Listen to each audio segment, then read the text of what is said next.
Hey guys, it's Bree. Welcome back to #BSB. So in my last video, I talked about the similarities and differences of two great MBA prep programs, Forte MBA Launch and MOT MBA Prep. In this episode, I'm going to talk about my new job dilemma. In August of 2015, I had just started a new role at WebMD as a program manager, and I was very confused as to whether or not I was going to do a part-time MBA, full-time MBA, or if I was going to go to business school at all. Now in this episode, that's exactly what I'm going to talk about. The new role I obtained at WebMD is not exactly aligned with what I want to do long-term, but there are some transferable skills that I know will be very useful along the way. Now back to the question at hand. Part-time MBA, full-time MBA, or no MBA at all? In order for me to answer this question, I decided to go back to the school that made me want to get an MBA in the first place, NYU. I was aware that they had a part-time MBA program and they had an info session coming up, so I decided to sign up for it. When I went to the info session, they talked about the curriculum, the concentrations that were available, and financial aid, the usual, and also what career opportunities or resources were available specifically for part-time students. They also made us aware that the resources for full-time and part-time are separate, so none of it overlaps, and they also made sure to let us know that we wouldn't be missing out on anything because we were a part-time student. So it seemed like a great idea and something that I would possibly consider in about a year or so of starting my new position at WebMD. I know that after a year, you're eligible for educational assistance. So I was like, oh, well, this is great. I have a year to get experience, a year to really buckle down and finalize my post-MBA plans, and then I'll just dive right into doing a part-time MBA at NYU or Baruch or Columbia or Pace or, no, I'm not going to St. John's. St. John's is too far.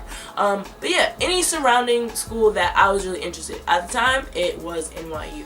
And because I was so intrigued by what they said at the info session, I decided to sign up for another NYU Stern event, the Discover Stern Diversity Weekend.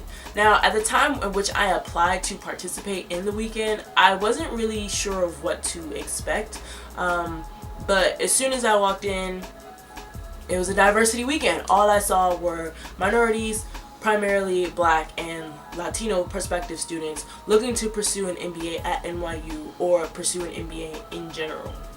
Now, as the weekend progressed, I noticed that there were only full-time students that were hosting and participating in the diversity weekend with us prospective students. And personally, I feel like they did it on purpose. So people who are on the fence like me can have those full-time students just chirping in their ears, convincing them that a full-time MBA is the right way to go. Mainly because the full-time program is, as you can imagine, the most expensive out of the two options. Now, I was pretty sad that there were no part-time students there because I had a lot of questions, a lot of follow-up questions that I had thought of after I left the info session, and there were no part-time students there to advocate for the part-time program. So like I said, I was a little sad about that. So one of the workshops that they had set up for us was for us to do pitches. Now, I pitched my long-term goals to a recent Sterny alum, and he straight up told me, you're gonna kill yourself trying to do everything. Now, like I said, I was on the fence about part-time, so in my pitch I said that I wanted to do part-time. I told him that I'd be working full-time, I'd go to Stern part-time or pursue my MBA part-time, and then I would work on my my business venture out on top of all of that. So I'd have three things that I'm working on simultaneously. He said, you are going to burn yourself out. And because I looked to switch careers post-grad, that a full-time program was the best option for me. He also explained that part-time MBAs are mainly for people who can't afford to do a full-time MBA and those who are looking to advance in their company. No offense, I don't plan on staying at my company. My goal is to be my own boss. So I took into consideration everything that the alumni student told me, and it kind of made sense because me as a part-time student, Looking back on how successful I've been at studying and managing my full-time job, I don't think I would be as or that successful in a part-time MBA program. I'm going to be so honest with you, because some days when I know I really need to study, I just want to not go to work, like call out sick, just so I can like lock myself in the library, lock myself in a nearby cafe, and